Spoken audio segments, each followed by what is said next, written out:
Hi, this is Dr. Mark Woodall of Cascade Integrative Medicine, and like to talk to you about viral and immune support for the 2014 flu season.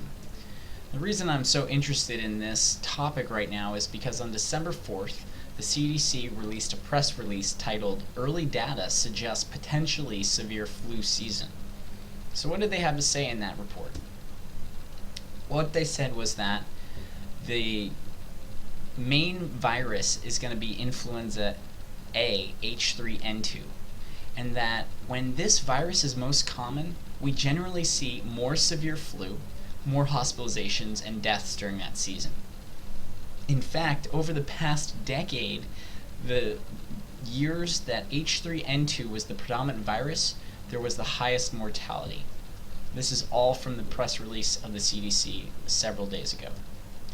Continuing from the press release, it says roughly half of the H3N2 viruses analyzed are drift variants. That means the virus has mutated. It is no longer the same exact H3N2 virus that was given in the flu vaccine. What that means is that the ability to protect against those viruses may be reduced, the CD tells us.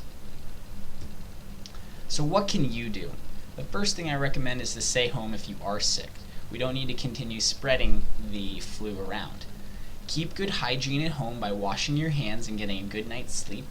Make sure to eat high quality, nutrient-dense foods, as anything that increases the blood sugar beyond 100 milligrams, which is most per deciliter, which is most foods, but especially the high refined carbohydrate foods, we're going to suppress macrophage activation and activity.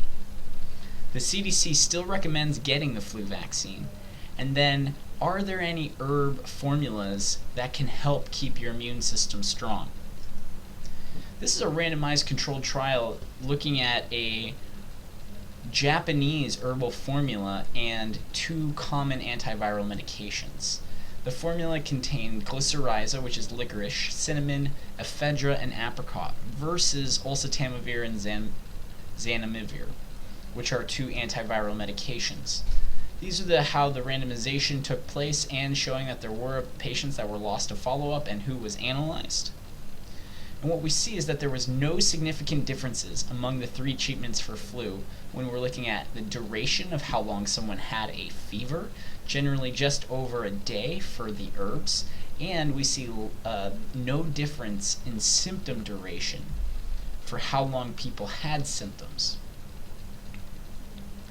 Another study looking in the Journal of Virology said that echinacea, which is a very famous herbal plant, demonstrates a wide variety of antiviral or virus inactivating capabilities. The authors in this paper say either by virtue of inactivating the virus directly or by interfering with one or more essential stages in virus replication or dissemination.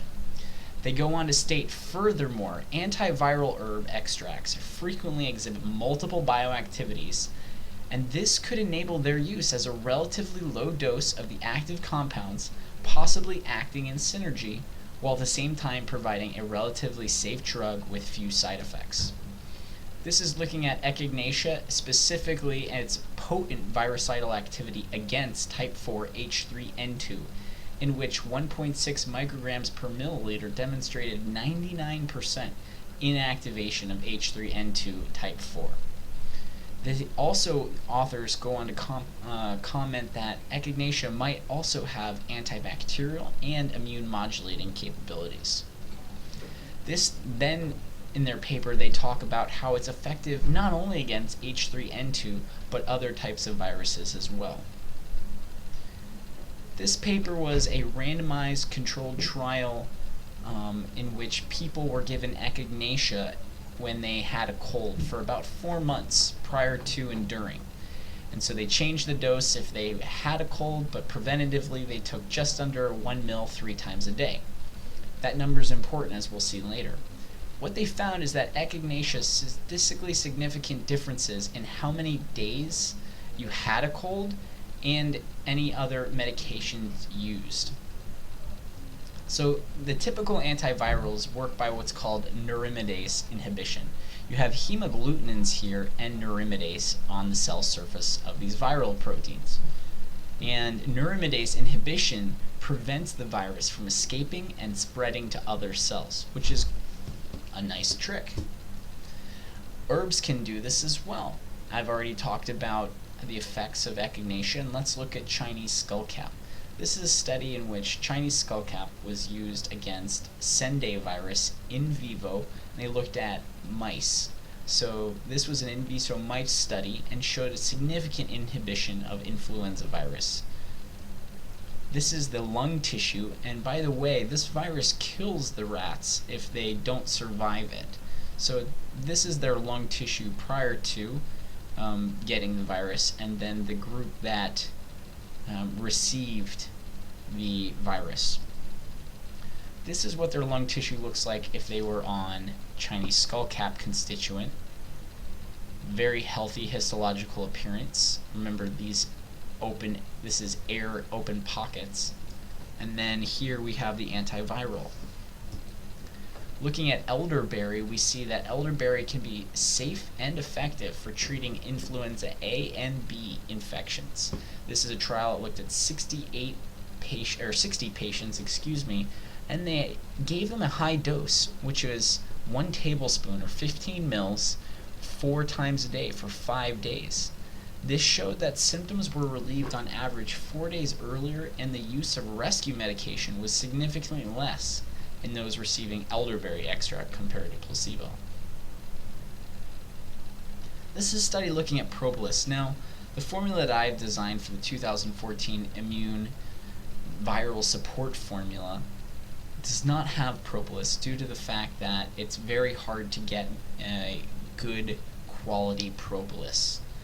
And so I have decided to use a different high resin plant called balsam, which shows similar constituents to the cinnamic acid. And cinnamic acids have shown to be effective against H3N2 in vitro. This is the 2014 Herbal Formula IV Immune Viral Support Formula that I've created for patients.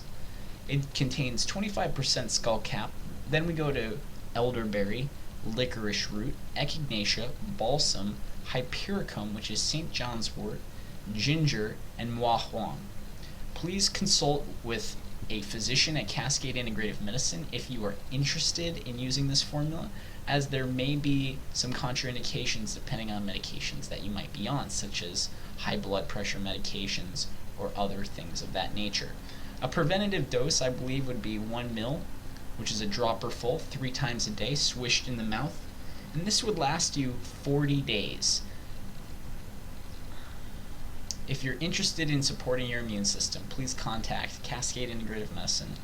There's our number, and all orders are in 4-ounce bottles, which will last you 40 days.